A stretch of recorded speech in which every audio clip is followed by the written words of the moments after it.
Hello everyone, welcome to today's thrilling story reveal. We're diving into the mysterious night of Choi. For the past few days, EG and Jaisu have been chatting away, growing closer like a successful online match.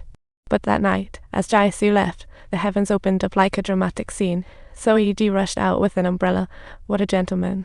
But soon, news of an accident outside hit the cafe, and EG was struck like lightning, thinking, this is not how I wanted to send. He spotted that red fish umbrella from afar and panicked, thinking Jaisu was in trouble, only to be invited to stay. But in a rush, he told Jaisu, I was just worried about a friend, nothing more, which left Jaisu in a mix of laughter and tears. Jaisu understood because that day, when EG jumped off, he too rushed to the hospital like a madman. See where were his. That night, EG dreamt of being hit by a falling crystal ball and thought, is my luck really that terrible?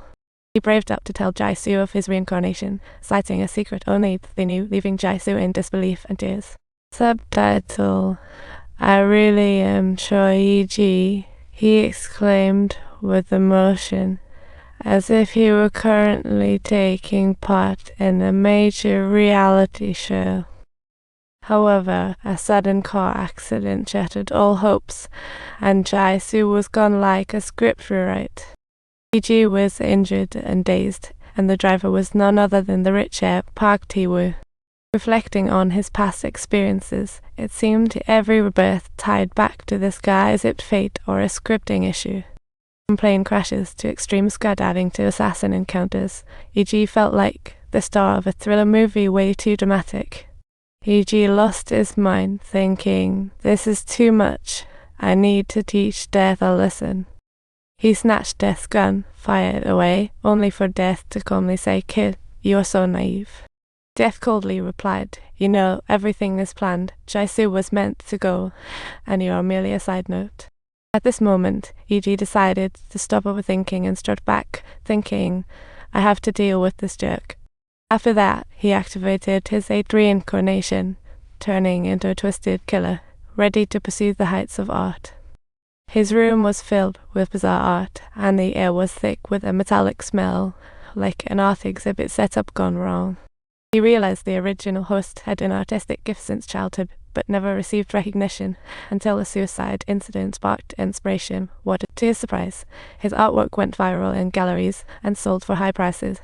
Making him obsessed with painting the deceased, he became the killer. The more torture the victims went through, the more inspiration he got, gradually becoming a star artist with a massive following.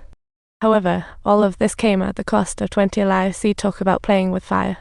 EG couldn't help but vomit, but thought to himself, since I'm reborn as a killer, might as well use this identity for revenge. The next day, he planned to take out Park Tae-woo, but ended up fainting from a brain tumor. See, what a tragic comedy. Upon realizing he only had a month to live, EG was thrilled, thinking he could easily pull off his revenge. As he was set to plan revenge, Park Tae-woo's secretary called about buying a painting. It seemed like fate. He forced a smile, thinking, this is a perfect opportunity, time to jump into his life. He decided to deliver the painting personally, and succeeded in getting Tae-woo's address, waiting eagerly at his door that night. He boldly placed his foot on the Ferrari, polishing his shoes, thinking, now this car is quite nice. Just as Tae-woo angrily approached, EG suddenly jolted awake, knocking him down. Talk about an unexpected turn. He quickly hopped into the Ferrari, barely even pausing to shoot, only to see Tae-woo's gun fall out. What a comedy. EG jumped out and snatched the limited round gun, leaving Tae-woo in disbelief, thinking, how was he unharmed? Then he dragged Tae-woo back to his secret lair, thinking, what does this mean? Time for a lesson. On the way, he threatened Tae-woo, saying he'd chop off his fingers to make him know despair, truly a terrifying triangle. Just as Tae-woo was filled with panic, EG suddenly fainted, truly an uncontrollable reaction following a scare. When he woke up again, he was tied to the operating table as Tae-woo recounted his heroic deeds. Tae-woo spoke of how he flew someone off the street that day, wondering, is this what they call a thrill? At that very moment, he came to realize just how much he was actually afraid of the victim's gaze. It turns out he simply wanted to experience the thrill. Ti-Woo grew more excited, even pulling out a chainsaw for a full-body massage for E.G., only to be spat on instead. This infuriated Ti-Woo, and he first chopped off E.G.'s limbs, the unique touch of a graceful butcher. When E.G. woke up again, he found himself before Death, thinking, "This plot is moving way too fast."